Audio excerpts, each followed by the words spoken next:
We have got equestrian, sophisticated elegance today. We've built an amazing set, an amazing display for you guys to see the products that we've got. The context of black does not serve people. Does not serve people that are non-white.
Welcome to a new set for A Lesson Shared. We have got equestrian, sophisticated elegance today. We've got a fantastic South African designer. He creates a beautiful leather masterpiece, and we're going to take you through a showcase that you've never seen before. We've built an amazing set, an amazing display for you guys to see the products that we've got, but we're so super excited. So come through the process, it's going to be amazing, and please subscribe, like, comment. We would love to know if you're loving all of this content, and you're gonna love to see what we've got. Let's celebrate South Africa. Let's celebrate the brands. We have got a mix here of cultures, equestrian, cheese, luxury, something just elegant that you guys can absolutely engage in. So we're so excited to be here. This brand, when we first were introduced to it, we felt like this is what South Africa needs to see, where a South African man who owns his own workshop, his own business, has an amazing brand, and is able to produce such good quality. Let's get him on the shelves, let's support him, let's grow him, and let's grow others, because this is how we grow, by rising together and seeing the beauty in the craftsmanship, in the leather, in the notes. Just the smell of the leather on its own is such an amazing achievement. Just knowing that this is the kind of workmanship that can come out of South Africa and really elevating the designs of South African. Let's support each other, and again, like, comment, and subscribe. A Lesson Shared.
Hello everyone, welcome to this segment. It's going to be quite tight, quite close up today, and it's not even a serious topic, but what it is, it's the black issue. Black magic, black tax, black lung, black Twitter, blacklisted, Black Friday. What do all of these words have in common? Black. But why is black so challenging to us? Black cannot be discounted, cheap. not part of society disease. And yet we tend to embrace it and tend to feel like it is a word that we can give power to. We didn't even create the narrative. How do we then say black people can be powerful, can have equal standing in society, when so much narrative in this country, actually in the world, around being black means that you are embedded and embroiled in this term that is full of such negative perceptions. Take, for instance, you trying to get a job and you've done well for yourself, you've got a PhD or a master's degree, and because so much of your society around you is sitting in poverty, and there's just this image of black social hierarchy, which is that we're at the bottom. We're going to struggle through the dirt, struggle through trying to find a place for ourselves. There's this almost like progressive life motivation to just keep getting higher. And it's like whenever you think you're at that pinnacle, it's actually not even there yet. You get a master's degree, you get a PhD, you get married, you have a beautiful wife, have a beautiful kid, but somehow you feel that in society you're still being treated like an inferior being. And it is only because this narrative, this term of being black anything is not regarded as prestige. And it is not something that we have to change, because you kind of need to go through the origins of the term. Where did it start where black became an issue, where it is so surrounded by just doom and gloom? So let me give you a new perspective. Western civilization on its own has always termed itself around Greek mythology. Greek mythology and its forefathers and its gods created all of these English terms, all of this Western sophistication, all of this social hierarchy. And they have their own gods. They have Zeus and Hades, the devil and God, light and dark. Do you see where I'm going with this? So what happens is they then craft white light glow as something good, rich, and robust. And something black is to be diminished, to be hidden, there is some sense of power because the light is always afraid of the dark. I don't think the dark is ever afraid of the white, because the white is always so uncomfortable with the darkness, right? So you kind of need to understand that because of this narrative that's played out from as far back as Greek mythology, that the relationship between the two is always going to be contrasting, it's always going to be unequal, and it can never meet each other on the same terms.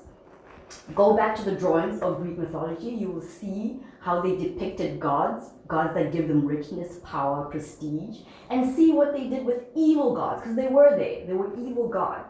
What were the evil gods looking like?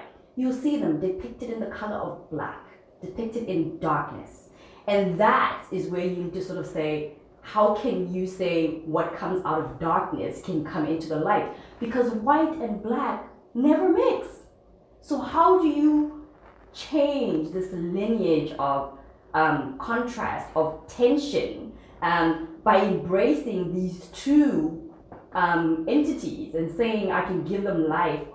It's not that you can give them life, it's inevitable because of the way society has set it up, that there's always going to be a movement of black to try and lean itself into white, and white is always going to be resisting black because it doesn't want to go to the darkness. Do you know what I mean? And you'll see it in the way they depict villains, how they depict gods, how they depict health.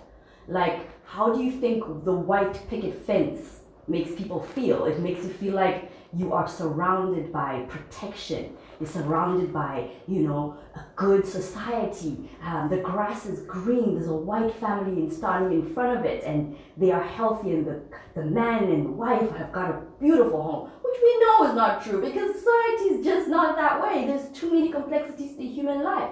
But when you think about black, it's depicted inside coal mines. It's depicted inside disease. It's depicted inside low shanty buildings because the darkness needs to live there. And it's how that comes out in stories, and it comes out in life, because let's tell the truth, life imitates art and art imitates life.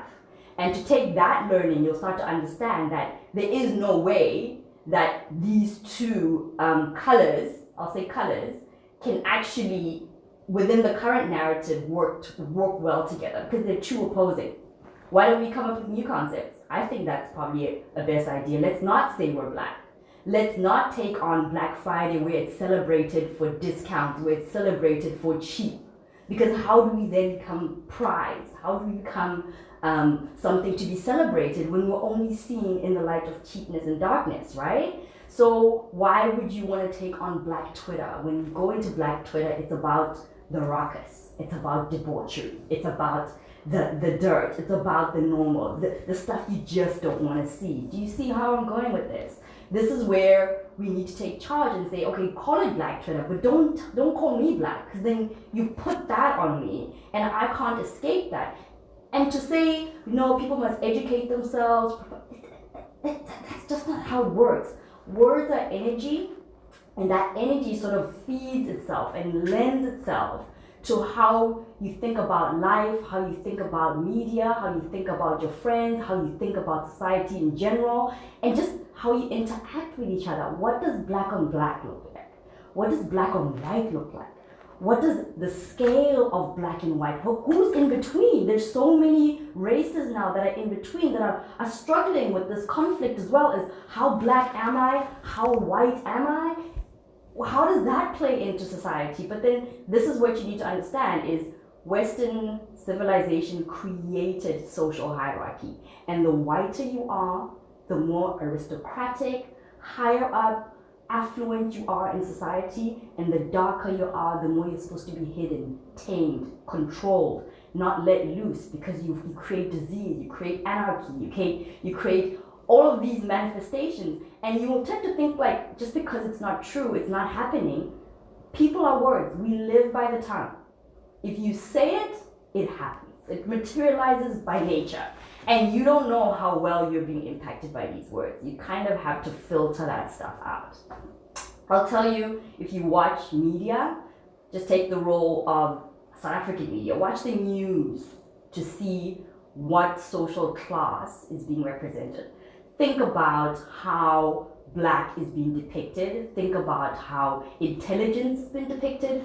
Think about how leaders and just thought leadership and how different role players in society are being pulled out. If they're pulling down one politician against the other, what is the main difference? Because class is visible in society. You can almost see what class is being represented in what manner and how negative that specific class is created within society and how one is being lifted. It's almost like this tension and this clear and uncomfortable imbalance. I'm not saying I've got the solutions. I'm just saying that in South Africa, we kind of need to figure out what is this narrative that we want to say about black and white. Do we just leave it as a color spectrum and then we come up with a new term to say, you know, this is this specific group of people so that everybody can feel like they're involved and not just one group is taken as lighter than the other, or one is dark and mostly supposed to be hidden and unstructured and unruly, because we're supposed to be building a rainbow nation. And let's tell the truth, there's so many colors in the rainbow, but there's no black and white. There is no black and white in that. So I just encourage you to think about the words that are being used and how they're impacting you, how media sort of it reinforces this narrative, because Western civilization is the crux of most of our challenges. In fact, for them to sort of disbandle that, they are still going through that process. But if we're still going to be fighting to sort of lend ourselves into the society pillar that has already put us at the bottom, we're at the bottom. And it's not just about the grade of color that you're in, because it's just to say if you're not that, I'll just give you an example. There is an issue now around education to say, well, education at 33%, you know, you're not going to be educated, you're not going to know what you're going to do. That is one, 33% is another concept. Matric is another doctrine, a doctrine that has not been created by us. But we seem to think like once you've got this doctrine, you can do so much more in life. They themselves are rejecting it. Elon Musk has rejected education and said, you need to focus on the things you can do. God has given us skills.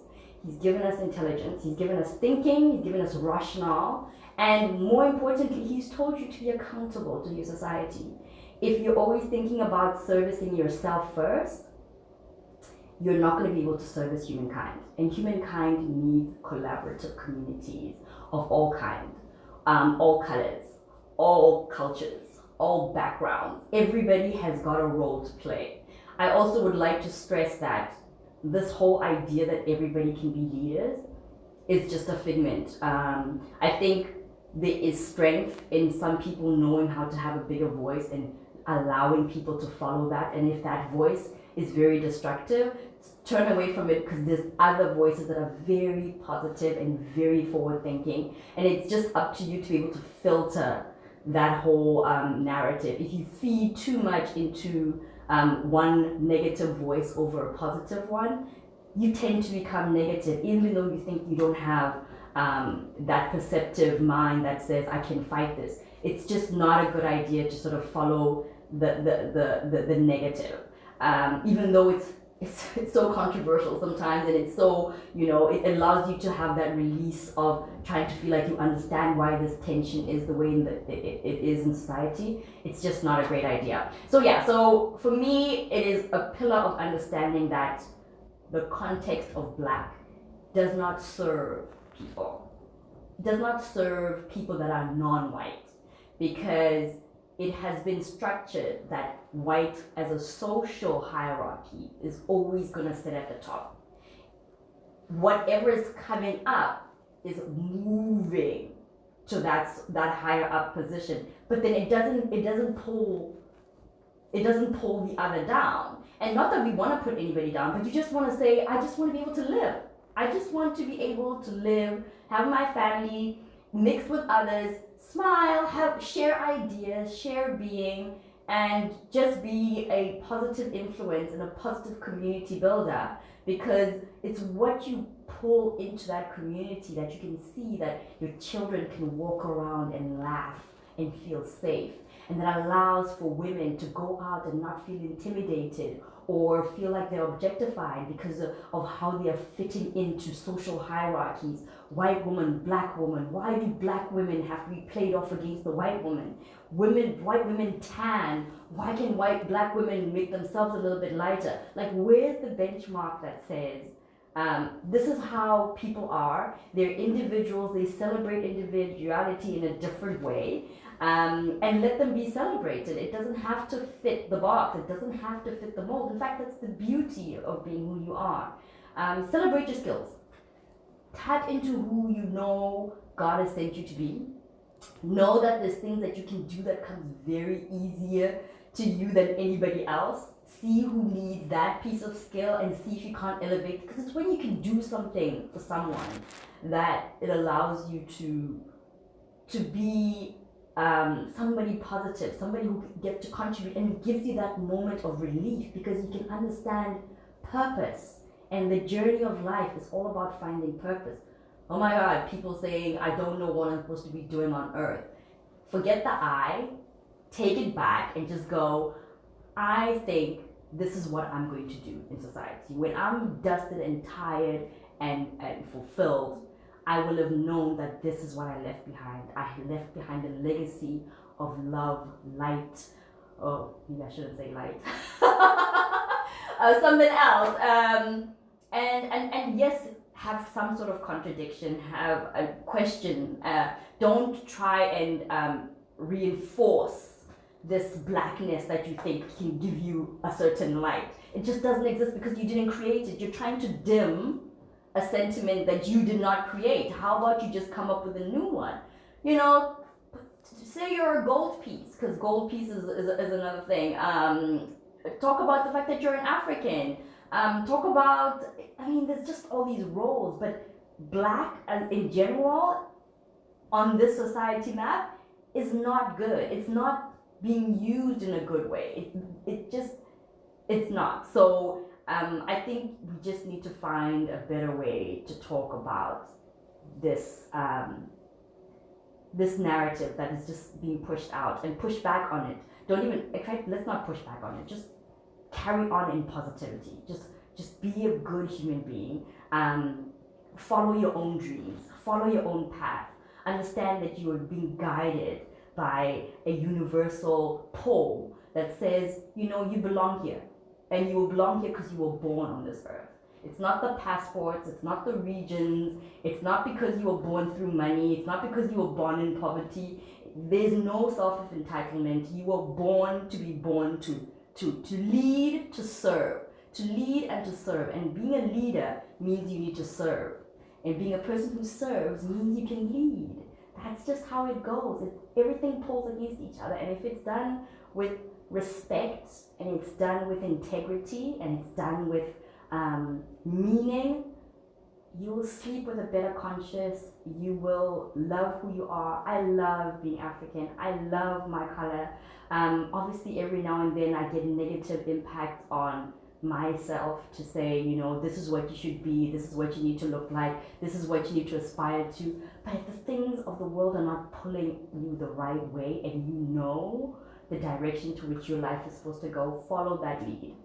Do not outclass yourself, do not class others, because class is in fact a big topic, because it influences a lot of how societies act and how societies move.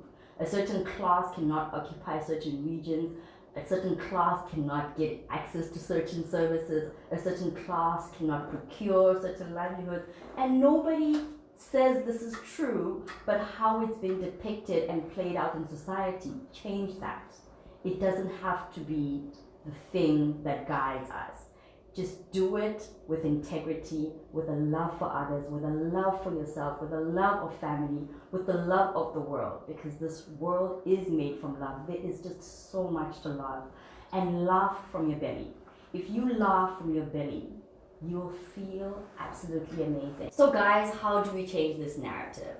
We're not really able to, because it wasn't created by us. It's so far in our education system, it's so far in how we understand societies today. It is a matter of questioning.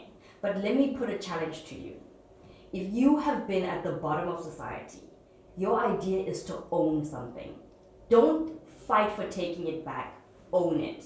By owning something, it means it is yours. Land is resource, right? But thoughts and ideas are also stuff that you own. You're born with them. And the skills that you've got that you're born with, you own. Do something with them. Do not think about all the other influences that have created a society where you can't really make money from it. You will find a way to make money by owning. Ownership is how you lead. Ownership is how you take control of who you are and what you're born on this earth to do. And acknowledge the challenges that are happening around society, around narratives that were created through education, through government, through Western civilization, through Greek mythology. Greek mythology is a myth. They have created stories around Black that have populated most of societies today. And it is our idea to recognize where it does not serve us. And if it does not serve it, don't take it on. Don't fight it. That is not your problem. You proceed on, but take ownership of who you are and what you're born here to do, and be a positive influence onto this world. Because once again, we see this goodness and this richness, there's no way you can associate darkness, disease, and discounted, and cheap, and poor, and, you know, just the bottom of society. It is not our problem to fix. We must just carry on with light, love, and own our ideas, own our thoughts, and own the societies that we live in, and just create a better country for ourselves. Welcome, South Africa. When we rise together.